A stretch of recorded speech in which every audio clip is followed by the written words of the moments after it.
Hello and welcome to the second video on installing IXP Manager. In this second video, what I'm going to do is show you how to install IXP Manager manually without using the automated script. This is probably not the recommended way. We would prefer people who aren't overly familiar with Linux and with PHP applications to use the automated script, because when you use that, as you'll see from the other video, you can get up and running really quickly. If you can't use Ubuntu, or if you need to install it manually for other reasons, then we do have documentation for doing that, but it isn't very complete because we do expect people to have a very good understanding of Linux, MySQL, web browsers, PHP serving, and installing PHP applications. But just to try and help, what I'm going to do is I'm going to run through the process here. Let me just switch my screen.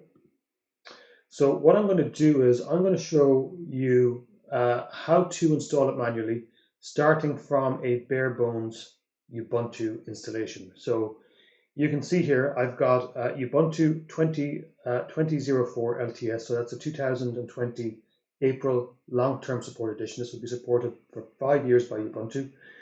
I installed that this morning, April 14th. It's officially going to be released on April 23rd, so it is officially beta, but it's near enough to finished product. I installed this the exact same way. It looked the exact same as from the tutorial of using the automated script, right up to the point where we boot it up and we log in. So if I log in here and I do ls/serve, you'll see we have nothing going on here at all.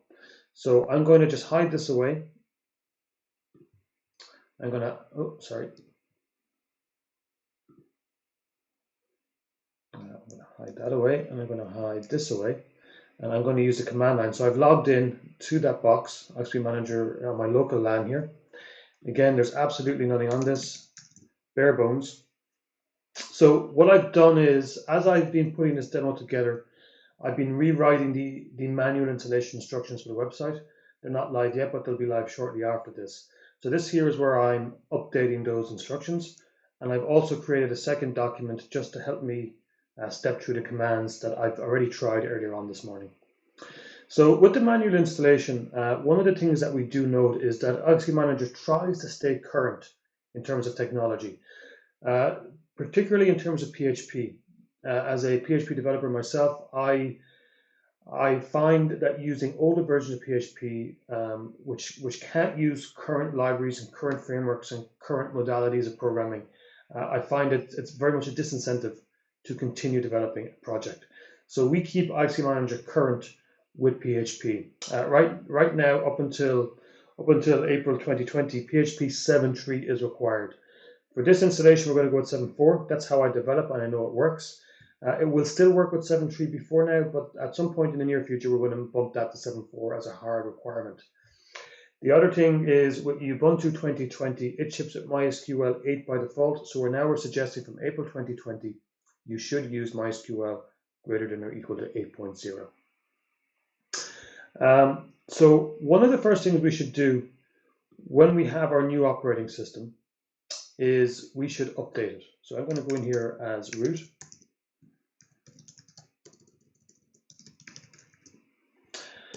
I'm going to apt update.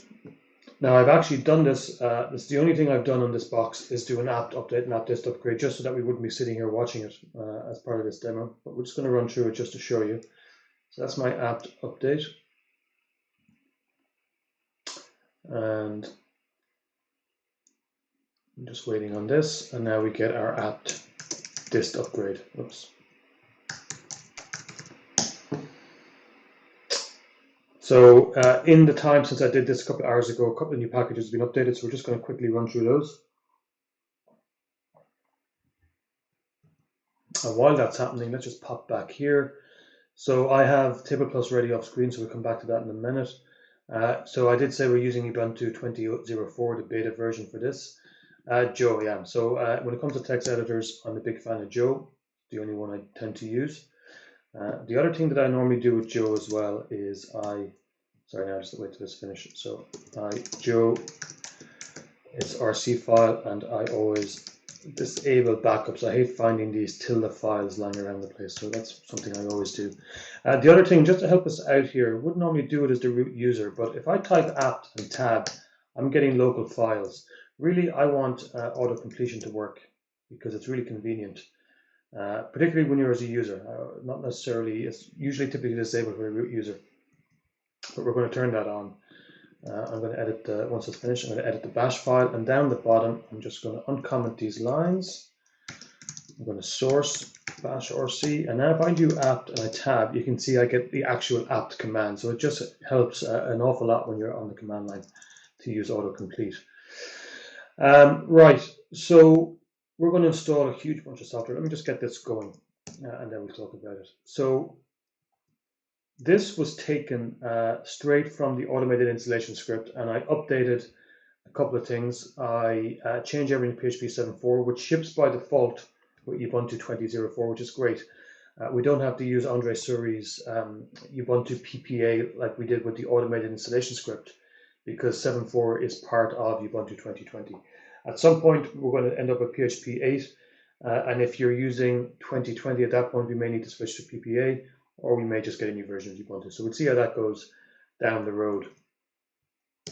142 packages being installed. Mostly it's Apache. So again, same as with the automated installation. You can use Apache or you can use Nginx with PHP FPM. Again, if you're not fully sure what you're doing, Apache is really just a path of least resistance. It's the easiest way to do it. It tends to just work. Most people are familiar with it. And again, using Nginx with PHP FPM doesn't convey any real speed advantages with IXP Manager. IXP Manager isn't a tool that is heavily used by you or your users, so Apache is more than capable of doing it. We're installing MySQL Server, you can see here. That's on Ubuntu 20.04, that's MySQL 8. A bunch of other PHP packages. Yeah, so that all looks absolutely fine there. I think one thing that we might be missing, which I added in, yeah, we're missing Composer, so we're going to add that back in over here as well. So we'll just add that in once this completes. Composer is PHP's package management tool. So for all the dependencies that IXP Manager requires, we're going to use Composer to install those. When we move on in a minute, what we're going to do is we're going to install IXP Manager under /serve IXP Manager. That's where we always tend to install it in all of our demonstrations and all of our labs with the automated script and with these install instructions. That's where we install IXP Manager on a Ubuntu system.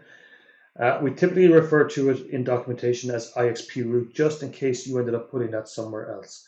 But for us, it's always under /serve. We clone the repository into /serve IXP Manager with this command here. And then the next thing we do is we check out the release v5 branch. So in GitHub, we have a master branch. You should never really use that. That's where we do some development work and stuff that hasn't been officially released. Stuff that goes into the release v5 branch is considered stable enough for use if you want to pull from it. Again, if you're pulling from the release v5 on a live system, you should really go through the standard upgrade instructions about updating the packages, database migrations, and things like that. You can't assume you can just pull it and it'll work on an existing system. But what we do is we keep pushing into release v5 stuff that we think is production ready, and eventually we'll tag a particular commit in that release for a version. So we're currently on version v5.5.0.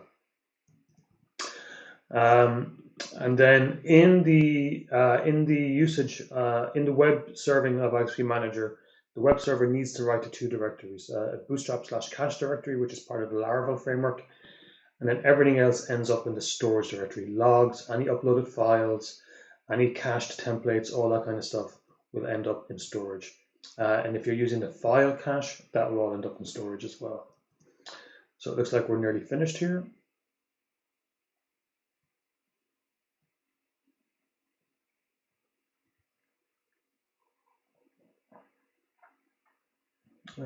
Just about there, I think. What's next? So yeah, so we're going to install Composer. We're going to do some more talking when we get to that because that's going to take a while as well. So let me just apt install, tab it out, Composer. I'm going to install a couple more PHP packages, but that's all going to be really quick because they're all nice and small. That's brilliant. So what we're going to do now is we're going to execute these commands here. We're going to create this directory. So we're going to just copy and paste these in, cd serve and git clone. So it's pulling all of this from GitHub now at the moment. And let me just bring you back here to the actual installation instructions. Actually, I don't need to, they're on the right. So in terms of the installation instructions, we've done our apt install here. We're getting the IXP Manager source. And we're going to move on to the initial setup and dependencies next. So that's nearly done as well. That's great. So we see the IXP Manager and we git checkout. You can see all this tabbing autocomplete works perfectly. So now we're in release v5. And then we're just going to do our chown. And now we're going to install all of the PHP libraries. There's 110. This is going to take a couple of minutes. One other thing to note is that we set no dev and preferred dist. No dev means don't install the development packages, that the development libraries. If we go to GitHub, we look at Inex and IXP Manager. You can see in the composer file, these are our requirements. So that you can see there's not 110 there, but each of these in turn have their own recursive requirements. So that's why we end up installing 110 packages. There's also a bunch of required dev packages. None of these get installed in production. So they're only for development. And that's why we say no dev. The preferred dist means that when these packages are downloaded, only files that are actually required as part of the library. So no tests, no documentation, none of those kind of stuff gets installed. Let's see how we're getting on here. So we're still in the middle of that. Composer runs off something called Packagist. Let's have a look at that. So Packagist is like an apt repository. It's where all of the PHP packages reside. So if we look at one in there, for example, OSS SNMP, which is one that I wrote some years ago, PHP SNMP library for people who hate SNMP. I don't know how long ago I wrote that. Last update is there. Doesn't seem to say. Maybe it says somewhere. You can see there's nearly over 7,500 installs. This is once you put into you require open solution /OSS SNMP and then the particular version or version train you want. That's where this comes from. That's where Composer gets it from. It gets it from Packagist. And Packagist knows that the actual source code for this is all here on GitHub. You can see it's as old as 8 years or more ago, so it's been around for a while.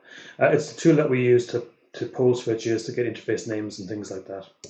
Okay, excellent. So all of our Composer packages are now installed. If I do an ls here, they all end up in this vendor directory. You can rm-f that, no problem, and do Composer install again. That vendor directory is entirely controlled by Composer, and that's where all those packages have been downloaded to. So CP, all right, okay. The M file is the runtime configuration for IXP Manager. If we take a look at that, we can see there's all of these, for example, app key, app debug, app URL. Those keys end up being used by these PHP files in config slots. For example, in config, there's a load of them. If we look at app.php, we can see down here app name, app and app URL, for example. So there's a default values, and then there's what comes from the .m file. We never change the files in config/. That's all part of the IXP Manager distribution. If we need to change settings, we use the .m variables. So one thing that's missing from our .m file, if you noticed, is the app key is blank, and we need to run php artisan key generate. And now we see we have a key that's unique to each installation. It does cookie encryption, it does any kind of encryption in the database, other kind of signings and stuff like that. It's a unique key used for various different purposes within the Laravel framework. Okay, as part of my apt install, we installed MySQL above, so I can log into MySQL, as the root user here. So what I'm going to do is I'm going to create a database called IXP Manager. That's absolutely fine and normal. So create database IXP Manager, give it a character set and a collation. I'm going to create a user, IXP Manager user, at localhost, identified by pick a password. So please absolutely pick a randomly generated password. For me, I'm just going to use this to keep everything nice and easy for the installation. And I'm going to grant everything on IXP Manager. So I'm going to grant permissions for any table on IXP Manager to this new IXP Manager user. I'm also going to create this demo user, and I'm going to grant all permissions to him. I'm going to do that so that we can look at what's happening in the database. You don't need to create this demo user as part of your normal installation. It's purely so that we can have a look in a second as you'll see what's happening in the database. I'm going to just log out of here for a second. In order to log into the database from my own laptop, I'm going to edit the MySQL configuration, and I'm going to stop it binding to the local host only. By commenting out that line, I get MySQL to listen to all interfaces. And again, this virtual machine exists on my local LAN, so I can now connect to that using this thing called Table Plus.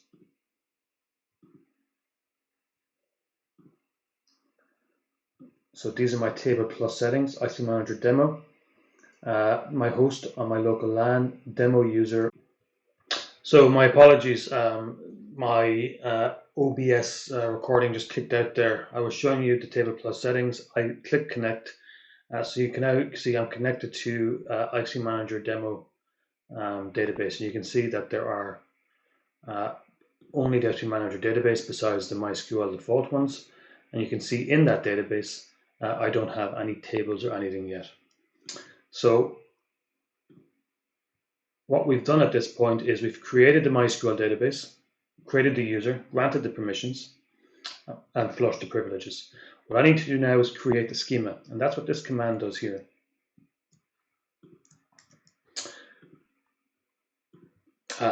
So I missed a step. So what I missed, I did my dependencies, I did my composer install, I did my env, I generated my key, I created my databases, then I forgot to edit the settings in the .env file. So what they look like is joe.env. Down here for my database, my host is fine. Of course, I use localhost, so let's just be consistent, localhost. And I call these things my IXP Manager, and I gave the password IXP Manager. So now that I've changed those settings, I should now be able to create the schema, and that's now happening. So before we switched to Laravel, IXP Manager used to use a framework called Zen Framework. And we used to use an ORM called Doctrine. That's why we have this Doctrine schema create here, but we also use some of Laravel's own Eloquent system as well. So if we have a look now that that's finished, if we refresh the database, we can see we have lots of tables. So our schema is mostly there. There's a few tables that are missing. PHP Artisan Migrate. So that's the second set of tables. I do want to do that. So it's creating some tables that we are managing through Doctrine's Eloquent. The last thing I want to do is we have some views that we use from time to time, but we very rarely use them now, but also in there, we've got some triggers. We need to do those as the root user. So again, we have our database. We've got a few more files, or sorry, some doc store tables that appeared here through these guys here. And then we should have at the bottom, we should have some views, and there's our views. Okay, so that all came that way. So we've done this, now we're at configuration. So one of the problems is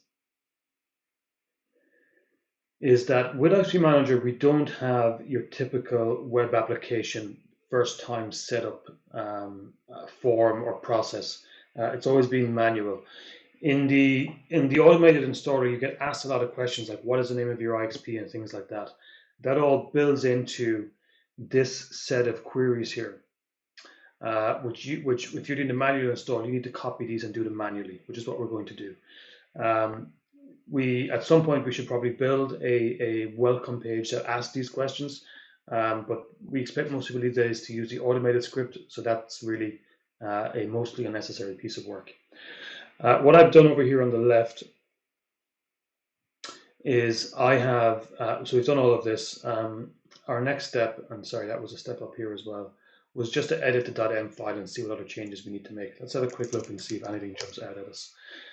So if you're installing this for the first time, in production that needs to be false, but if you're trying to catch any errors and see logs, you probably want to make that true as the first step. You do, of course, want to use encrypted internet web connections, but from this demo, it's on my local host. So I'm just going to change that here. My time zone, again, there's a link here. See this URL for time zones. They're PHP format. So for me, I'm Europe/Dublin. My log file is single, that's fine. App level, log level is debug. I've got my database details. My identity is used throughout IXP Manager. So you should set these to the appropriate name of your own IXP and your city and your location and stuff like that. I'm going to scooch down through it. If you want to change the logo rather than use IXP Manager logo, you can change that there. Yeah, so again, everything in IXP Manager is member oriented, so list members, add a member. If you want that to be customer because you're more of a commercially oriented IX, you can uncomment these, and you're going to get customer as a nomenclature versus member. So resellers functionality is disabled by default. AS112 UI active is disabled by default, so you can turn those on. There's documentation there for them as well. So some other settings, email settings. We'll talk about email as well in a different video. But if you want to just use SendMail, you can just comment this. I think it's a default anyway. Grapher is all the graphing for ports and stuff. Again, we'll do a full video on that, but dummy is fine for now. It just gives us some fake graphs so we can see what it would look like. And then we move down. Skinning. So I think the only things we really need to change at this point is the cache driver, because memcache was installed as part. Memcache was installed as part of that big apt install, and again we can do that here as well. So again, not necessary to use memcache. If you leave it as array, there'll be no caching, but it's just that little bit quicker to use memcache. So that's a quick look through the .m file. Now we have our database objects. So I'm going to log back into my database. I'm missing a comma here. So what I'm going to do is we have an IXP table, which is this one here, and it's empty. There'll only be one in it. We've disabled. Historically, we had some multi-IX functionality, but we removed that. The same can be handled by infrastructures, and we'll probably remove this table in time, but for now I'm going to install some city Internet Exchange, SCIX, some city in Ireland, and I'm going to grab the ID, which of course is going to be 1. So I'm going to just drop that in there. If I refresh this, you can see I've got my entry in there now. In the same way, I'm going to create a new infrastructure, and again we'll look at what each of these mean in a separate video. This is just the data fill that we need to create a very basic working version of IXP Manager. And again, this is all handled automatically in the automated installation script. The reason we have to do this manually is because we're doing the manual installation method. So I'm creating a new infrastructure. I'm creating an entry in company registration detail for my IX member. Remember, the first member, the first customer you have in IXP Manager is your own IXP. And again, I'm creating an entry in the customer billing detail for my own IXP. So I'm just going to copy those in as they are. And then I need to create the customer. This is my own exchange again. So I'm calling it some city Internet Exchange Point, SCIX. Type is tree, which means it's internal. Abbreviated name, AS number, max prefixes. So just standard data fill that we're going to pull out. And then we're going to link that customer to the IXP. That's customer to IXP using the ID that's generated. So that's those queries done. I can now look at cost, and I can see my own exchanges in there. I can look at, there should be a customer to IXP somewhere, if I can see it. Customer to IXP, and that just links customer ID 1 with IXP to ID 1. And then we have customer company billing details and company registration details. So that's all in there, and that's all just been created by those queries. Now, what we need to do is create a user. All passwords in IXP Manager are hashed with bcrypt. So what this command does, if you want to try it yourself, is I'm going to get out of MySQL here. So what I've done is I've ran a PHP statement to echo the hash for a password IXP Manager using bcrypt. And I get this hash here. You can see that hash is different to this hash. And in fact, if I run it twice, I keep getting different hashes. And that's because it uses a random sort every single time. That's one of the features of bcrypt. So I'm going to insert into the user a user for me. Username is admin for the IXP Manager, or sorry, for the IX customer in IXP Manager, that cust ID. This password, IXP Manager, and then I'm going to link that user to the IX user. And last thing I'm going to do is create a contact, just an empty contact, just a basic contact for my IX. So sorry, I need to be in. That was a mistake. I need to be in MySQL for this. So paste all that in. If I now look at my user, I can see I've got my admin user there with my bcrypted password. So that's all good. Pop out of here. So what's next on my list? So I've done all of this. Finally, see the database. Yeah, and that's what I have here as well. So if we look at IORDBs, if we look at that now, it's empty here. Oh, sorry, IORDB config. That's empty. Nothing in there. So I'm going to seed that, and I suddenly get lots of options there.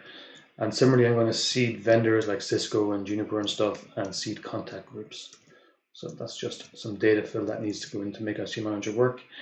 I'm going to change some permissions so that the web user can write to some directories. And now I'm nearly finished. What I need to do next is I need to go to Apache. So CD in here, I'm going to edit the default config. I'm going to change a document root to IXP Manager. So that's my document root here, serve IXP Manager public. And then that directory will essentially redirect everything into index.php to be handled by PHP itself. And I need to enable mod rewrite so that redirect works, and then I need to restart Apache. And that's what I've done here, and I've done that. And congratulations, so it tells me that I should be finished. Let's see if I am in fact finished. If I go to my web browser, so it's 101. Hopefully all things working. I have IXP Manager. Let me move this a little bit to the right so that my face isn't blocking all of it. I should be able to log in. The user I created was admin, and the password that I gave it, the hash password, was IXP Manager. So apologies, when I logged in there, again my recording software crashed, but it actually failed. And what happened was, when I was showing you this earlier on, at this point here, insert into customer IXP, I quit out of MySQL. And when I did that, the variables I required, like cust ID here, and cust ID here, and cust ID here, were no longer available to me because I restarted my SQL session. So I just had to go into the database and I had to fix, these were null. I had to fix the cust ID in contact. I had to fix the cust ID in, I had to re-add this row actually so that we had a customer ID and a user. And I had to fix the cust ID in the user table to 1 as well. Once I did that, and again, this wouldn't happen for you. It was just the way I was chopping and changing in and out of MySQL. What I would normally do, in fact, and the better way of doing this is have a command line on one terminal and have MySQL on the other terminal, and don't hop in and out of them. That was a mistake on my part. I shouldn't have shown it that way. But again, if I log in now with IXP Manager, so I can't seem to catch a break with OBS. It's crashing again on me, but here we go. Logging into IXP Manager. And here I am, logged in. I can see that I've, again, same as with the augmentation script, I've got one internal member. That is the IX itself. You can see it's some city internet exchange, just as we called it. We can see its internal infrastructure. When we click on it, we can see that under users, just me, You can only add super users to internal infrastructure members, so that's just a safety feature. There's a contact I created, and there's a registration and billing details that we all added. So there's IXP Manager, fully up and running via the manual installation method. Again, it's a little bit more involved, or quite a bit more involved than using the automated script, but hopefully seeing it done will help if that's the way that you want or need to go for whatever reason. Logging out. Again, a quick note to thank all of our sponsors, as the money that they contribute goes directly towards hiring a full-time developer who is currently Jan Robin, who works on the project and has brought that on greatly in the last 3 years. Thank you very much. Thanks for watching and good luck.